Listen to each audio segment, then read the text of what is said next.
Hello everyone and welcome back to the Highway to Health. I'm Jason Dahl and it's day 14 of the Health Charter Tour. Last night's Saskatoon event was incredible, a full house, an amazing crowd, and more signatures added to the growing call for the Charter of Health. Every stop feels bigger, louder, and more united.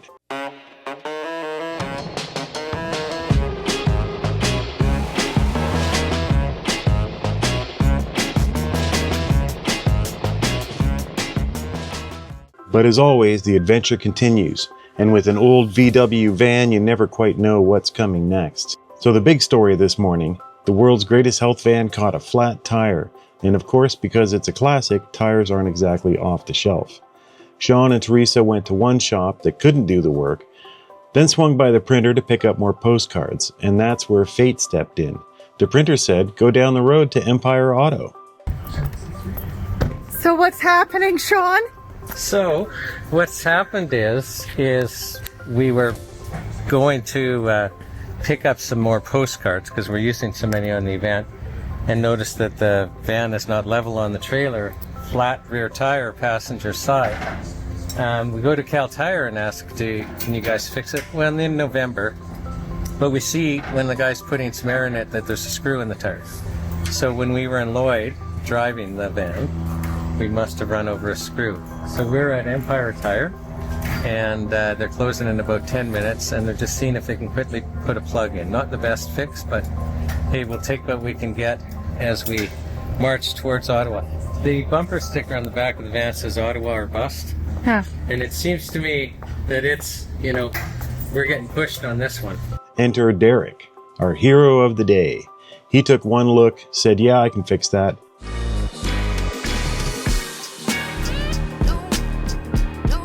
And had the van patched up and back on the road in no time. So the van's all good, and we owe Derek a huge thank you. But we're starting to suspect that someone tipped off Health Canada about our use of natural air in the van's tires, and they sent a secret agent to deflate them. Nice try, but the van rolls on. And if you hear of any self-care framework violations, be sure to call the Self-Care Framework hotline seen on screen. Sean and Teresa are now back on the highway, towing the world's greatest health van from Saskatoon to Winnipeg. Little do they know, I secretly got a GoPro installed on the world's greatest health truck for a bit of job security, if you know what I mean. Let's eavesdrop on them right now. Well, we're on the road. We're approaching North Battleford, Saskatchewan. We spent the night in Lloydminster and had a live event there, which should be posted online in the next couple of days. It was fantastic. We had a big crowd and we had a lot of engagement. And it's interesting, this is now 2 events in a row where somebody's come up to us afterwards and said, I was not expecting to be as engaged as they found it. And we're really being blessed because people are coming to understand the system we're in, and it's so different than they think it is, and we're so captured. In fact, I have to say, even I have a deeper understanding, because the reality is when you have to interview a whole bunch of people and then you have to do a whole bunch of presentations, you come to a different awareness. And so I found it interesting. It's deeper than I thought it was. And that surprises me. I've been in this world for 30 years. Now, the one thing that's weird, so we left Edmonton yesterday, we went to Lloydminster, we're now on our way to Saskatoon. There has been this yellow van tailgating me the entire way. It's yellow van? A yellow van. It's there now if you want to just pan the camera back. A yellow van? Yes. A yellow van. Do you think it's licensed properly? Well, now there again we get into self-care framework violations. I'm not thankful that Health Canada is out there at all. Do you think Health Canada has something to do with the van following us? No. But, I gave an opening yesterday in Edmonton where I read portions of court transcripts from 2 Health Canada inspectors. And also where I read from a letter of Robert Ionero, who is now Vice President at the Canadian Food Inspection Agency, I think their Policy and Operations Branch. And it's just shocking when you come to understand that you don't matter at all. And, that's why we're doing this. I'm just, there's some people in our family that are having to engage the medical system, and my heart's just breaking. And we have to get control of our bodies back. We have to have changes to our health policy where we're asking the right questions. So we're very exciting. This is, it's just kind of cool to be crossing the country. And it's fun to be coming back I grew up in Saskatoon. So it'll be fun to spend a couple of days there. Really looking forward to the event tomorrow, the live event tomorrow. And for those of you that, are in the area, like for any of these live events, come out, you'll be surprised. Like I say, it's a theme. We've had now 2 events in a row where people have come up and said, I wasn't anticipating being this engaged. And again, you can watch it all online. It's, this health show's changed me. And it'll change you. What's the website? NHPPA.org. And do you think that this is a violation back there? No, I think this van is a symbol. So it's funny that, we had to get the motor fixed, that it died the day before we went west. And then we get the motor fixed, and it's kind of like, the steering's just too loose to be safe on the highway. And to be perfectly honest with you, if I had to go into our hospital, I wouldn't feel safe. And that's an interesting place to be because, I was raised like everyone else, just believing that our medical system was, the answer. Oh, we're a first world country and it's all there for our good. And I no longer feel that way. And I want to feel that way again. So, if we have to, this van is the symbol of the Health Charter Tour. And if we got to tow it there, by gosh, we're getting there to Ottawa. It's got a bumper sticker on it, Ottawa or bust. We're driving it around the cities. It's I'm not going to say it's safe to drive in the cities, but we're doing that. Teresa's laughing. She knows exactly what I'm talking about. There's so much play in the steering that when you hit a bump, your wheels move, but you don't feel it. And then all of a sudden you see the van moving, and with all the slack in the steering wheel, you have to fight to get control of it again. That sounds like another violation. Yeah. Well, no, I'm sure that van has been certified to be perfectly safe and effective by Health Canada. That's the problem. And they're not competent, and they're deliberately not competent. You'll be shocked if you have not watched one of our live events, or you're not watching the openings, and you're not watching our experts on how our food supply, you cannot be healthy following Health Canada recommendations, eating the food that they control. That's interesting. I'm looking forward to, after the tour, Teresa and I will, we've got a bunch of stuff to do at home, but we'll go back to a third world country where I always start feeling better after about 10 days because I'm eating food that's real again. It's interesting that in 2025, I've got to go to a third world country to eat better. Who knew? Tonight's show is at 6:30 p.m. Central at the Park West Inn, and ticket sales are looking strong. This is shaping up to be our biggest event yet. If you're anywhere near Winnipeg, grab your tickets now and come be part of history in the making. Today's World's Greatest Health Show lineup is packed with familiar names and new voices, all sharing powerful insights on health, freedom, and the human spirit. Dr. Bonnie Kaplan returns with her groundbreaking work on how micronutrients can improve mental health and emotional resilience. A reminder that true healing starts from within. I recommend to families, to individuals, to clinicians, don't start out with something that is hard to succeed at. Especially, if you're someone who's already been kind of beating yourself up with negative self-talk. Oh, I can't achieve it. Oh, I can't do anything. I'm a failure, whatever. Don't start out with a ketogenic diet. It's hard to do. I'm not saying it isn't worth trying someday, but it's not the place to begin. Same thing with paleo or vegan. gluten-free, if you think your stomach is really reacting to gluten, that's something you should look into. But as a general rule, people should really start out with looking at their diets in terms of real food versus the processed stuff that sometimes isn't even food. Sean, how would you define food? How would I define food? Yeah. What do you think food is? Well, I think, I mean, and again, if we went back pre-World War II, I mean, food's what we eat to get the nutrients that we need. Okay, that's well said. So another more concrete thing is you could say that food is what feeds our, sorry, that's circular. Food is what you need for the building and maintenance of your cells. And so the ultra-processed stuff should not be called ultra-processed food because it's not feeding cells or maintaining them. That's why I call it rubbish. Okay, so back to my slides, if I may. There's usually no need for a referral or for you to seek help from a dietitian to simply improve your diet by getting rid of the ultra-processed stuff and eating whole foods. I've often said, give me a family, not that I do clinical work anymore, but or ever did, but give me a family where the parents say, living with this child is like walking on eggshells, because just looking at them the wrong way sometimes, and they just blow up. Unexpected, explosive kinds of rage. That is the quickest thing to treat.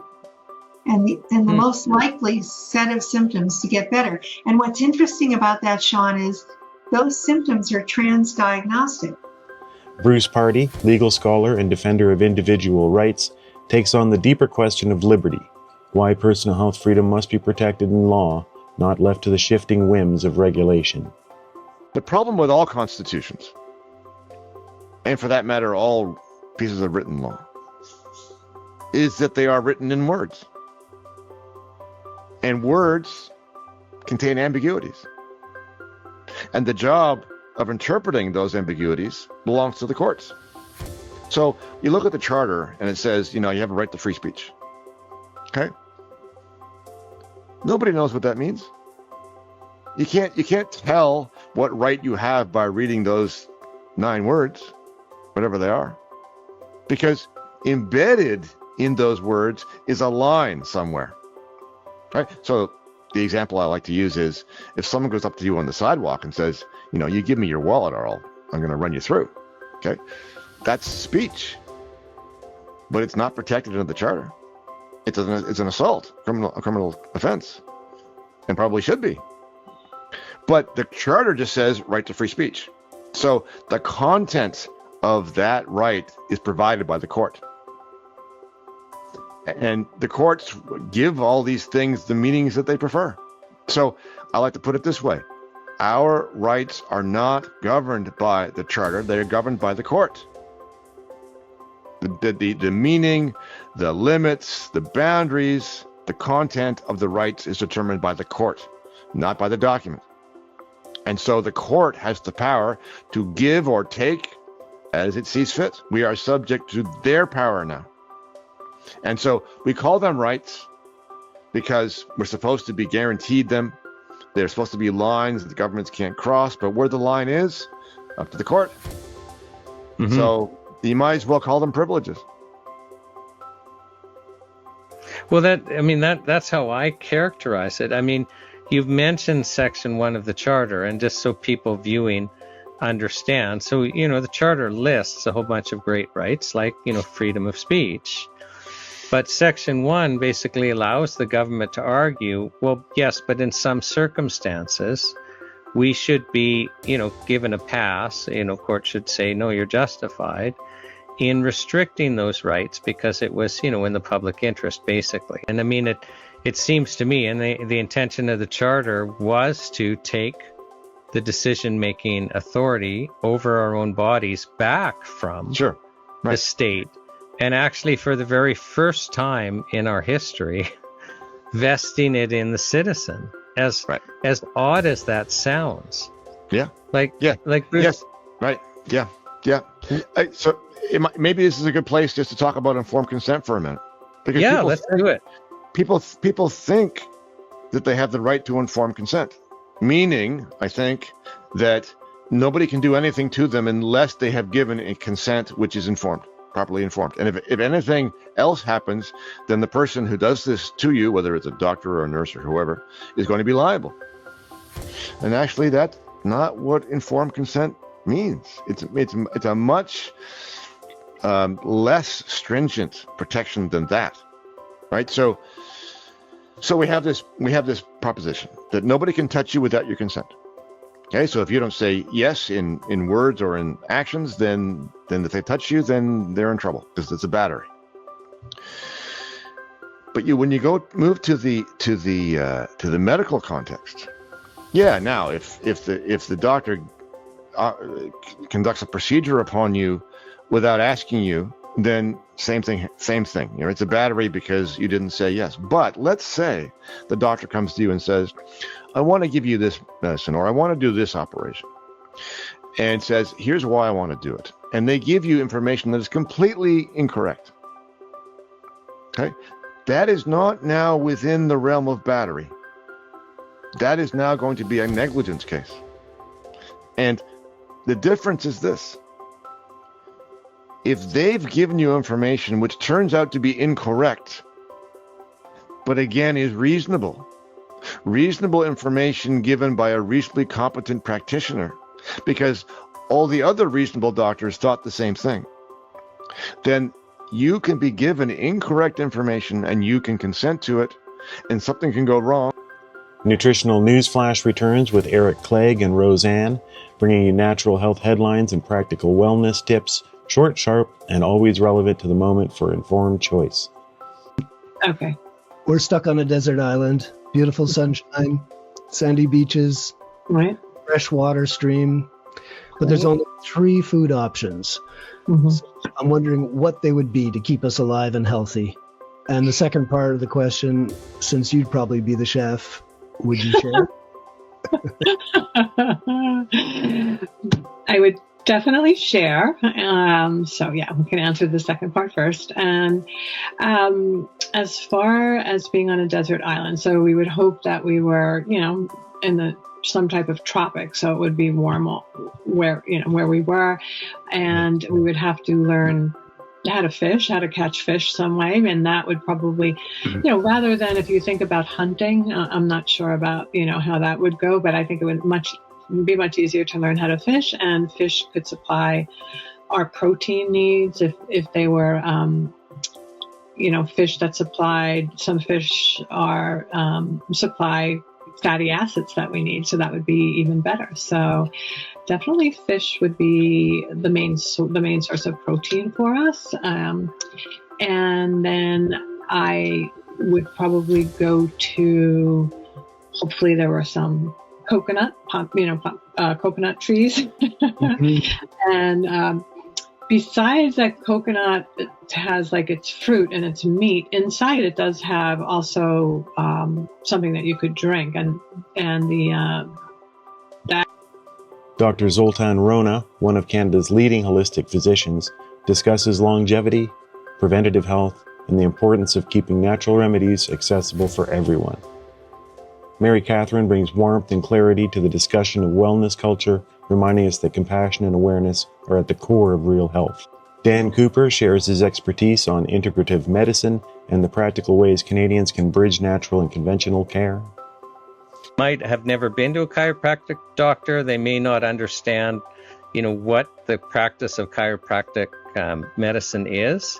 Can you explain, what is, why would you go to a chiropractic doctor? What do they do? How do they practice?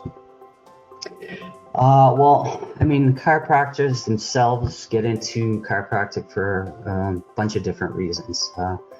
What we do as chiropractors is we try to remove pressure off nerves in the nervous system by using bones, joints as levers to allow proper neurological input to the body.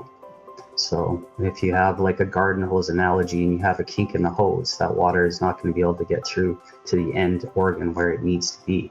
So with chiropractic, we can use chiropractic manipulation and adjustments to remove that interference and allow it to flow properly again.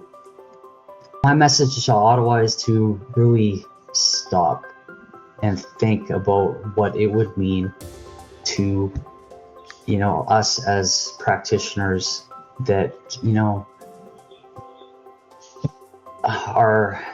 I like to think of what we do as mainstream and that type of stuff. And again, like our ancestors used these natural supplements for thousands of years. I mean, that's what they're trying to mess with. Thousands and thousands of years of evolutionary success. And,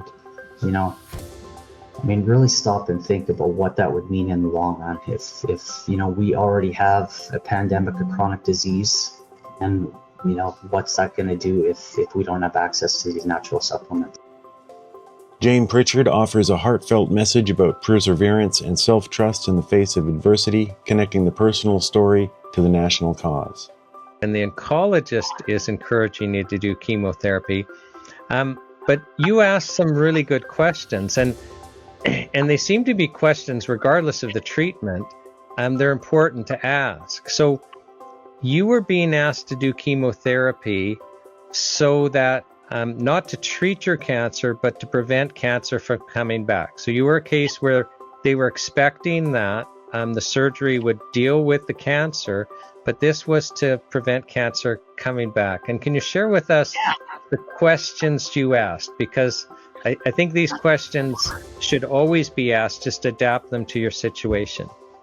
So we asked the oncologist, okay, are you saying then that if I go through chemotherapy, there's a 0% chance that the cancer will come back? And she said, oh no, nothing brings it down to 0%. Without chemotherapy, there would be a 15 to 20% chance that your cancer will come back. Well, I already knew I was not going to have chemotherapy if that was prescribed, because I was aware of other treatments, fortunately, and I knew that would be the route I would go. So once I settled down and adjusted to this life-altering diagnosis, I started thinking about this calmly and thinking, well, of course I'm going to survive this because I know about massive doses of vitamin C given intravenously and where I can get it. I will see my homeopath more often. So I had a plan, and that was the route I took. And it was funny because people would say to me, well, how are your treatments going? And I would say, they meant chemotherapy. And I'm saying to them, no, I'm not going for chemotherapy. And my neighbor said, good for you. I was careful to tell her that I wasn't going for chemo because she'd had cancer twice. And she said to me, I think my cancer came back because I had chemotherapy. So good for you for not going through that. So can I just slow us down a little bit? Because you're saying, when you basically get the diagnosis, you already know in your mind that you're going to make a decision not to do chemotherapy. Can you share with us how you arrived there?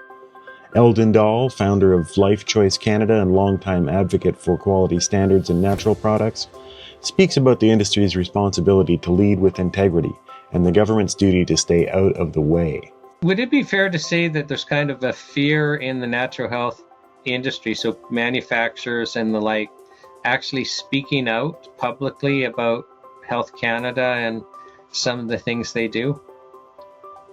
Oh, yeah. I mean, amongst ourselves, we can talk, with different suppliers. I've had that conversation with some. I mean, when we were rated, that was before the regulations. We were rated to comply with the regulations, but there were no regulations to comply to. So they took everything from us. Our whole business, they stripped it all. Even the tape guns and the scales, and so it was what it was. It was they were using us as a means to scare the entire health industry. And we had people from other suppliers said, I have my warehouse full of the same stuff you had. But when they came to do that to you, strip you down, we got rid of everything. And I heard it from pretty well every supplier out there at the time. Mm-hmm. And it's just that they put a big fear in everyone, and everyone, of course, started to apply for the regulations and do exactly what they said, come in lockstep with that, whatever they were told, because they didn't want what happened to us. And you were kind of sharing with us, when you started your practice, you were thinking, I'm going to help people not get sick. But you basically got flooded right away with people that had serious chronic illnesses who basically were looking for answers because the mainstream medical system, the chemical drug system, they weren't finding relief. Am I right about that? They exhausted the medical system. They did everything that they could. I mean, I had AIDS patients that would come to see me. They'd be on AZT, and of course, that's an equivalent to what we were given for the COVID of another generation. Same thing, and for me, I just said, well, it's the drugs you're on is not helping you at all. It's actually making you worse. And so I started to give them some glandulars that would bring in thymus gland to build their T cells, because that was what was happening with them. Their T cells were at a low stage, and we started to give them thymus and L-glycine, which works on the glycogen levels in the pancreas and creates the proper sugar levels. We got well. You see, they got well. They were improving. They wouldn't go into ARC. They would the sores would start clearing up, and I did the same thing with another patient of mine with Evans syndrome. That's an autoimmune condition for the blood, and gave him the same protocol, and it reversed his condition. And so this is the beauty of bringing, not so much as trying to heal the body, but to bring the body into a state so the body can heal itself. Gail West closes the day's lineup with a message about community, collaboration, and the growing wave of Canadians standing together for freedom of choice in health. And then as far as your physical journey went, you were kind of clear, part of the problem when you're chronically sick, when it's all you can do to just survive from day to day, is you don't have the capacity to be spiritual, really, and you don't have the capacity to be, emotionally well. No, I would say that for myself, if I would have had a very the spiritual ties, the knowing, I would have maybe had a fighting chance. But when I didn't, and this is, I was sick from a very young age. You're only going to know what you know at that age. And you just, you start adding prescriptions in and hospital stays and not feeling good, you don't really find your place. You are, I would think it sometimes, and sometimes I would say it if I felt I was in a safe place to do so, that I felt like I was in the abyss. You don't have the ties. And when my body had healed, that's when I was able to lighten up, and the right circumstances, the right people that I could resonate with came into my life. Right. So people that are suffering physically and also are just, in complete emotional and spiritual distress, they need to understand there's a way out. So we're this whole picture, and I think what you're saying is your experience has been that actually the surrendering has been, key to kind of your overall well-being, and it's about giving back as part of it. Yeah, very much so. Very much so. Yeah. Yeah, we can think that we don't have time to give back or whatever. Well, if we hold that certain energy, yes, we're giving back all the time. And it's about lightening our load so that we can live, because that is what I get caught up in things day to day like everybody else, whether the technology works right or not. Am I going to say things the right way? All that kind of stuff. But it is about, is my heart here to serve? God knows my heart. And therefore, 9 voices, 1 mission to keep truth, access, and health in the hands of the people. Meanwhile, on the Purple Flyway, I'm filming our White Horse